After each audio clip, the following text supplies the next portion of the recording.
Hai, selamat datang di channel aku, Ainun Tahira. Jadi kali ini aku akan membahas mengenai cerita-cerita horor yang ada di kampus, dan kampusnya itu ada di Jogja. Nanti aku akan membahas tentang kampus UGM, UNY, UII, dan kampus lainnya. Ada berapa ya? 1, 2, 3, sama UAD gitu kalau nggak salah ya. Nah, sebelum kalian nonton video ini, sebaiknya kalian subscribe dulu, karena dengan subscribe kalian itu membuat aku lebih semangat lagi buat video. Terus juga kalian bisa klik kolom komentar jika kalian mempunyai informasi lebih, atau mungkin kalian bisa menceritakan kisah horor kalian di kampus kalian, bisa banget klik kolom komentar. Terus juga kalian wajib nge-share video ini, karena di sini kita berbagi pengalaman, berbagi cerita sama teman-teman. Mungkin teman-teman yang di luar sana nggak tahu nih tentang kisah horornya kampus kalian, kayak gitu. Oke, siji, loro, teluh, keindang nonton.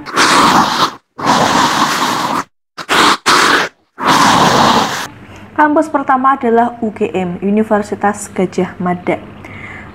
Bisa dibilangnya adalah kampus tertua di Indonesia.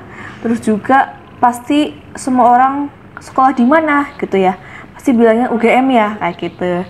Pokoknya intinya the best lah, gitulah sekolahnya lah. Jadi UGM ini adalah kampus negeri yang didirikan oleh pemerintah pada tanggal 19 Desember 1949 nih. Nah, ada peraturan pemerintah nomor 23 tahun 1949 tentang penggabungan perguruan tinggi menjadi universitas, kayak gitu. Nah, si UGM ini sendiri itu mempunyai 18 fakultas dan 2 sekolah, yaitu ada vokasi dan pasca sarjana. Nah, si UGM ini berlokasi di Bulak Sumur ya. Kegiatan universitas itu dituangkan dalam Tridharma yang terdiri atas pendidikan dan pengajaran, kemudian penelitian dan pengabdian, kayak gitu. Warna jaket memeternya itu kayak karung goni, kayak gitu.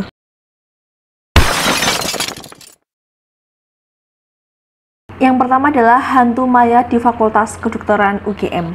Jadi cerita ini berawal dari seorang mahasiswa laki-laki yang sedang belajar di kampus. Nah, mahasiswa ini sebut aja namanya Bambang gitu, biar memudahkan aku dalam mengucapkan. Nah, si Bambang ini tuh ujian pada besok hari. Jadi malamnya dia tuh belajar. Jadi kayak sistem SKS, sistem kampus malam. Bahkan ada beberapa mahasiswa yang kalau ujian itu tidak belajar, atau mungkin kalau kamu yang suka belajar mungkin bisa nggak tidur ya belajarnya ya. Nah, si Bambang ini tuh belajar sampai malam ya di kampus. Nah, pada saat dia belajar, tiba-tiba dia itu didatangi oleh bapak-bapak. Nah, si bapak-bapak ini tuh bilang ke Bambang ya, "Nak, lagi apa?" gitu ya. "Lagi belajar, Pak." "Loh, kamu jurusan apa?" "Kedokteran." "Emang ada apa kok belajar?" gitu. Di sini saya mau ujian besok pagi, jadi harus belajar gitu. Nah, kemudian si bapak-bapak ini nih mengeluarkan sebuah benda ya, sebuah kertas dari dalam sakunya. "Ini nak buat kamu." Nah, si Bambang akhirnya buka ini. "Apa ya, Pak?" gitu. "Oh, ini tuh soal ujian tahun lalu, jadi kamu bisa mempelajari soal-soal itu, kemungkinan bisa keluar di ujian sekarang," kayak gitu. "Oh iya, terima kasih ya Pak, udah kasih kisi-kisi," kayak gitu kan. Pasti senang banget kan si Bambang ini. Nah, setelah Bambang mengucapkan terima kasih kepada bapak-bapak, kemudian bapaknya itu pergi meninggalkan si Bambang. Nah, kan si Bambang kayak seneng ya dikasih soal, terus akhirnya dia tuh belajar, terus kemudian dia cari tahu jawabannya tuh apa.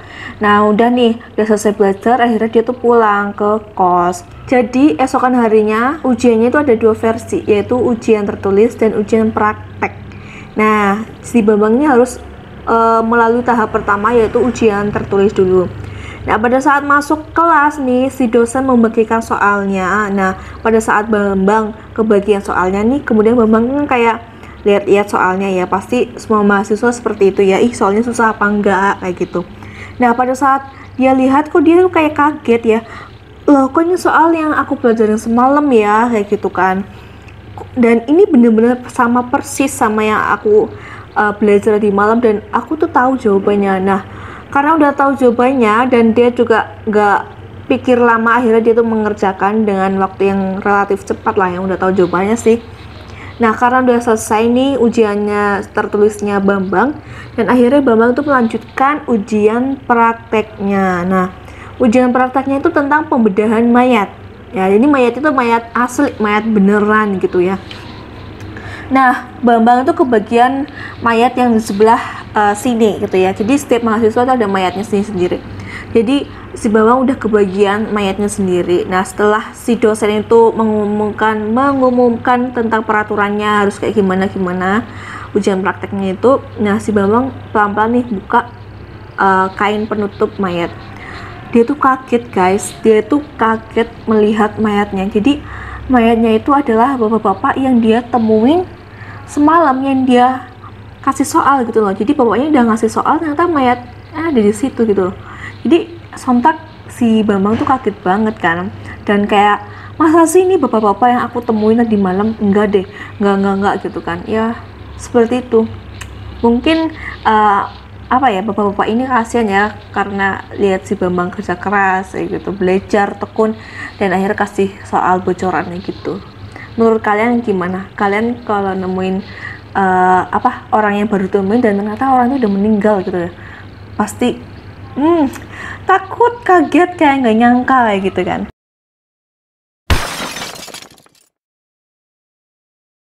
Yang kedua adalah hantu bapak tanpa kaki di Balai Irung. Nah, cerita ini tuh dialami oleh beberapa mahasiswa. Jadi katakanlah 5 mahasiswa ya. Nah, 5 mahasiswa ini sedang mengerjakan tugas kelompok gitu ya. Nah, kayak 5 mahasiswa ini kayak apa ya, soulmate-nya gitu ya. Tapi mereka itu berada di jurusan yang berbeda-beda. Jadi kayak kumpul, ayo kita kerjain tugas bareng kayak gitu. Nah, mereka itu mengerjakan tugas dari sore sampai malam karena tugasnya banyak gitu ya. Mereka tuh mengerjakan tugasnya di kampus karena yang mudah dijangkau oleh siapapun gitu. Ada wifi-nya juga pula. Nah, saat mereka mengerjakan tugasnya sedang asik, tiba-tiba ada seorang bapak-bapak ini yang mendatangi mereka. Nah, si bapak ini menanyakan ke mereka, kamu lagi ngapain dek? Gitu. Ini lagi ngerjain tugas pak. Oh, ngerjain tugas sampai larut malam begini. Iya, soalnya tugasnya banyak banget. Nah, dari 5 mahasiswa itu ada 1 mahasiswa yang ibaratnya acuh lah kayak sama bapaknya itu ya, karena dia tuh kayak dikejar deadline, jadi besok pagi tuh harus dikumpulin atau mungkin tengah malam nanti harus dikumpulin gitu ya. Nah, saat dia sedang asik mengerjakan tugas deadline, ya pasti namanya deadlineer pasti buru-buru kan. Aku juga kalau ngerjain tugas deadline pasti kayak kemerungsung gitu ya, buru-buru hahaha kayak gitu. Nah, tiba-tiba itu pulpen yang mahasiswa yang buru-buru tadi yang dikejar deadline itu jatuh. Kayak pulpenku jatuh gitu. Terus akhirnya dia tuh ngambil pulpen. Nah, saat dia ngambil pulpen, dia pasti kan malahnya kan dari bawah sampai atas ya, berarti kalau ngelihat gitu kan ngek gitu. Nah, dia tuh lihat, loh bapak-bapak ini mana kakinya kayak gitu. Nah, masa sih dia kayak kocak-kocak gitu ya, kayak nggak percaya beneran ini aduh bu. Terus dia kayak lihat lagi udah lihat lagi, terus lihat ke atas, oh beneran dia tuh bapak-bapaknya itu tidak menampakkan di tanah, tidak ada kakinya, alias hantu gitu ya.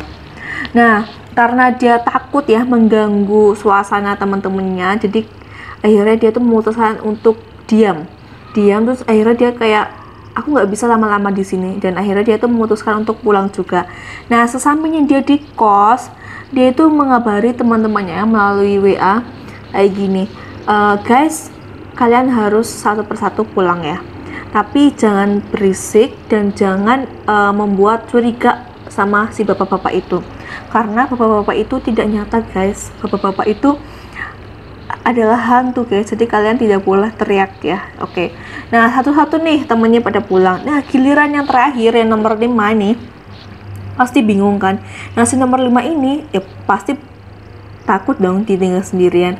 Nah, si nomor 5 ini akhirnya merapikan barang-barangnya, terus kemudian pulang nih, pamit ke bapak-bapaknya. Pak, saya pamit dulu ya karena sudah larut malam, jadi takutnya kalau saya sudah ditutup, lagian saya juga udah ngantuk. Oke dek, makasih ya dek gitu. Nah, pada saat mau meninggalkan bapak-bapak itu, si bapaknya bilang, kamu udah tahu saya ya dek. Aduh, langsung deh dia lari terbirit-birit. Dan pas udah lari nih baru beberapa langkah, pas dia kan pasti nengok belakang kan, dan ternyata hilang dong bapaknya. Aduh, merinding guys aku. Kalau kalian ada di posisi itu gimana? Kalian bisa komen di bawah ya, karena aku takut.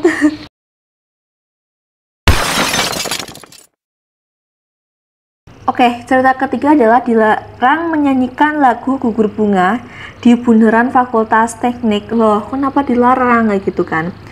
Karena pada saat itu ada salah satu mahasiswa, dan mahasiswa itu adalah cowok ya.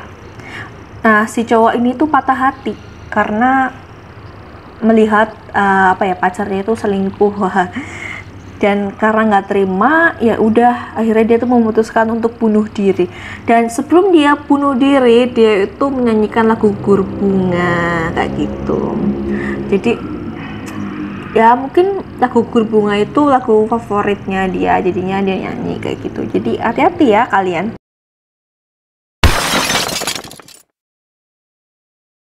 Yang keempat adalah hantu Mbak Yayu, mahasiswa abadi di Fakultas Ekonomi. Jadi ceritanya adalah cerita yang paling populer di kalangan mahasiswa UGM ya, mungkin karena Mbak Yayu ini tuh merupakan mahasiswa UGM juga, tapi bisa disebut dengan mahasiswa abadi. Loh, kok bisa gitu? Karena dia itu sedang menyelesaikan skripsi. Nah, skripsinya itu selalu ditolak oleh dosen. Nah, pastinya stres ya. Banget, pasti itu stres banget. Nah, karena stres banget dan akhirnya dia tuh frustasi, ya udah akhirnya dia tuh bunuh diri di situ juga, di kampus UGM juga gitu. Jadi skripsi yang nggak ditolak aja ibaratnya yang suruh revisi saya sudah stres ya, apalagi yang ditolak gitu. Nah, jadi Mbak Yayu ini tuh sering banget terekam oleh CCTV di kampus nih teman-teman. Terus juga Mbak Yayu itu sering terlihat di koridor lantai 3 gedung Utara Saya Barat atau ruangan U305 sampai U302 gitu. Nah, mungkin ada beberapa mahasiswa lama yang udah tahu cerita tentang Mbak Yayu. Jadi kalau kalian melihat mahasiswa yang pakaiannya atau stylenya ya itu tahun 90-an ya, itu adalah Mbak Yayu gitu. Jadi jangan macam-macam gitu. Nah, kalau bagi mahasiswa baru nih lihat penampilan gaya 90 tahunan pasti dikira Nora deh gitu kan. Tapi kalau mereka mengajak ngobrol sama mahasiswa itu gimana? Gak ngerti, pasti nggak tahu, diem aja ya. Nah gitu. Oke, kita lanjut ke kampus Universitas Negeri Yogyakarta atau UNY.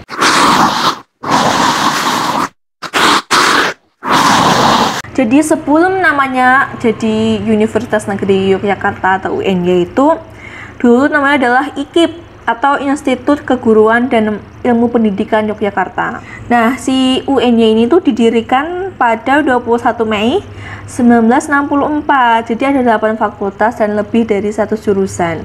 Dan letaknya di Jalan Kolombo gitu, daerah Jalan Al-Afandi gitu kan.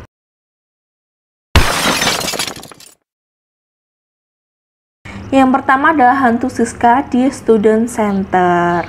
Jadi, Student Center itu tempat penyimpanan barang-barang kemahasiswaan ya, kayak alat drum, kemudian kayak panggung-panggung kayak gitulah. Nah, ada beberapa mahasiswa nih yang baru selesai manggung gitu ya. Jadi dia tuh harus harus mengembalikan alat-alat panggungnya kayak gitar dan sebagainya gitu ke Student Center. Nah, karena selesainya tengah malam, akhirnya mereka tuh kayak buru-buru gitu ya. Nah, mereka itu masuk ke Student Center, kemudian mengunci ruangan pengembalian barang-barang alat-alat manggung. Nah, setelah itu mereka tuh melewati lorong-lorong yang ada di Student Center dan juga melewati beberapa ruangan kan. Nah, ketika mereka melewati sebuah ruangan, ibaratnya aku di sini, ruangannya itu di sana ya kelihatan. Nah, setengah ada salah satu sosok wanita yang ibaratnya kayak mahasiswa gitu ya. Dan dia tuh kayak di kaca kayak manggil sini gitu, kayak aku tuh kekunci di dalam kayak gitu. Nah, karena mereka kasihan kan lihat ada seorang cewek yang kekunci di dalam ruangan student center, apalagi di tengah malam, akhirnya mereka menghampiri dong. Nah, saat dihampiri, apa yang terjadi? Hilang guys, hilang itunya, sosok ceweknya hilang. Nah, terus akhirnya mereka buru-burulah keluar dari student center. Nah, kejadian ini tuh sering banget dialami oleh beberapa mahasiswa yang ibaratnya habis selesai melakukan kegiatan dan harus mengembalikan barang-barang ke student center, dan mereka tuh sering melihat sosok ini gitu, namanya hantu Siska. Oke, kita masuk ke hantu Mbak Nur di Basecamp ETSA Fakultas Ekonomi. Jadi sebelum dibangun Fakultas Ekonomi itu dulunya adalah Basecamp ETSA. ETSA itu adalah English Department Student Association. Nah, karena dulu tuh banyak pohon-pohon yang besar ya, kayak beringin gitu, dan pastinya pohon itu identik dengan Mbak Kunti. Nah, jadi Mbak Nur adalah Mbak Kunti. Jadi Mbak Nur itu sering banget terlihat di ruang kuliah dan kamar mandi. Bahkan ada yang melihat si Mbak Nur ini di Fakultas Ekonomi. Nah, si Mbak Nur ini tuh iseng ya, hantu iseng.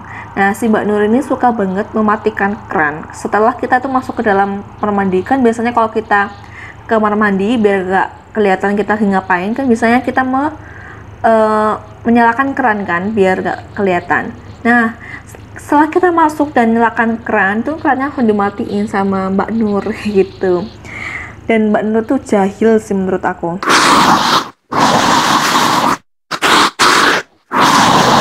Oke, kita masuk ke UII atau Universitas Islam Indonesia. Nah, UII adalah perguruan tinggi swasta yang dulunya namanya adalah STI atau Sekolah Tinggi Islam, dan didirikan pada 8 Juli 1945. Ada 8 fakultas dan 40 lebih jurusan. Yang kampus pusatnya ada di Kaliurang ya. Di UII itu ya keren juga gitu kan.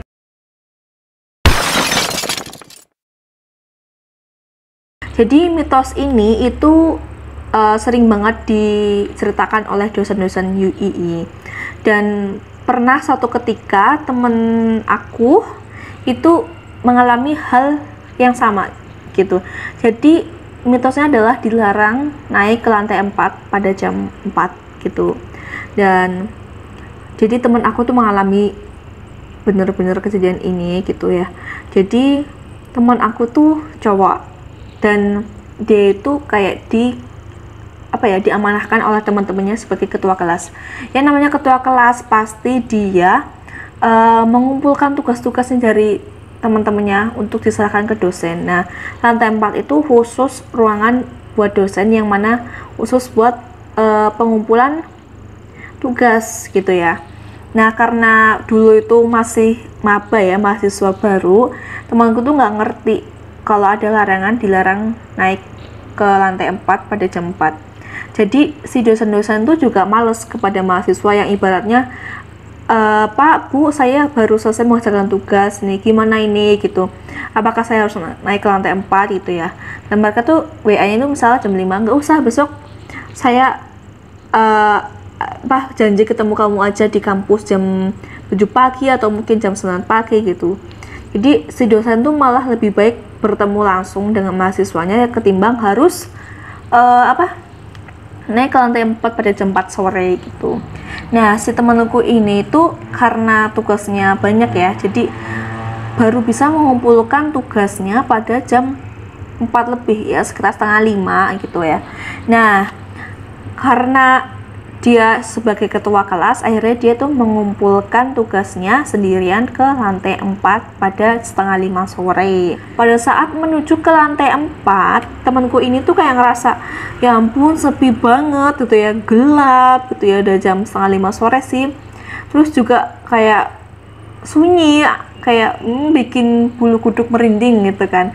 Nah, udah sampai nih si temanku ini di lantai 4, dan dia tuh kayak mencari loker dosen ya. Loker dosennya udah dikunci, dan dimasukin juga tugasnya. Nah, setelah dia tuh si loker dosennya itu tiba-tiba ada suara kayak ledakan kayak benda jatuh, kayak keras banget itu suaranya ya. Si temanku ini tuh kemudian kayak mencari sumber suara itu, kayak ya ada apa ya gitu ya. Nah, dia itu mencari-cari tapi nggak ada dong, nggak ada apapun di situ karena posisinya sepi banget. Nah, dia tuh kayak melihat suatu loker di sana itu yang masih ada kuncinya. Nah, aku kira ada sesuatu di situ ya, dibuka dong. Nah, pelan-pelan dibuka dan ternyata isinya nggak ada apapun di loker itu. Nah, dari kejauhan dia tuh kayak mendengar suara langkah kaki gitu ya. Mungkin dia itu beranggapan ada orang ya.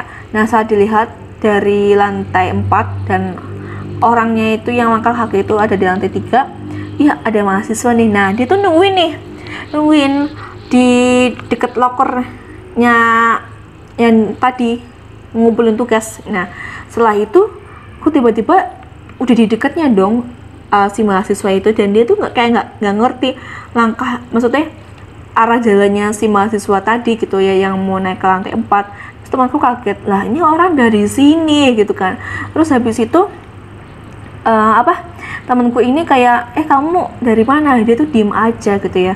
Dan temanku tuh melihat mahasiswa itu kayak udah pucet, terus intinya diem aja, lesu gitu ya, kayak orang putus asa gitu. Nah, habis itu dia tuh pergi ya, meninggalkan temanku ini.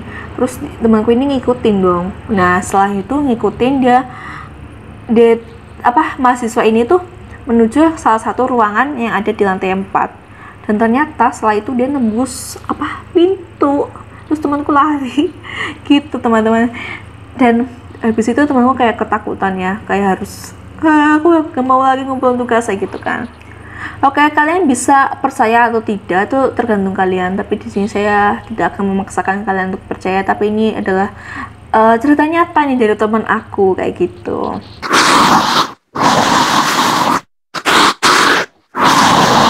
Kita lanjut ke UAD atau Universitas Ahmad Dahlan.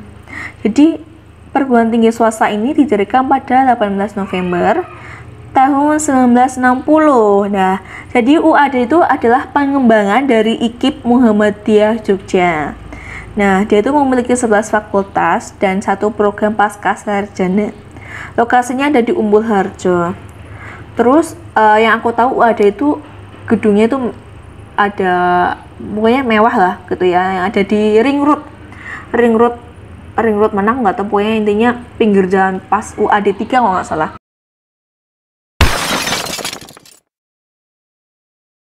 Jadi pada saat itu ada satu kelas yang mana itu ada kelas pengganti. Nah, kelas penggantinya itu sore ya, sore jam 5:30 mendekati maghrib.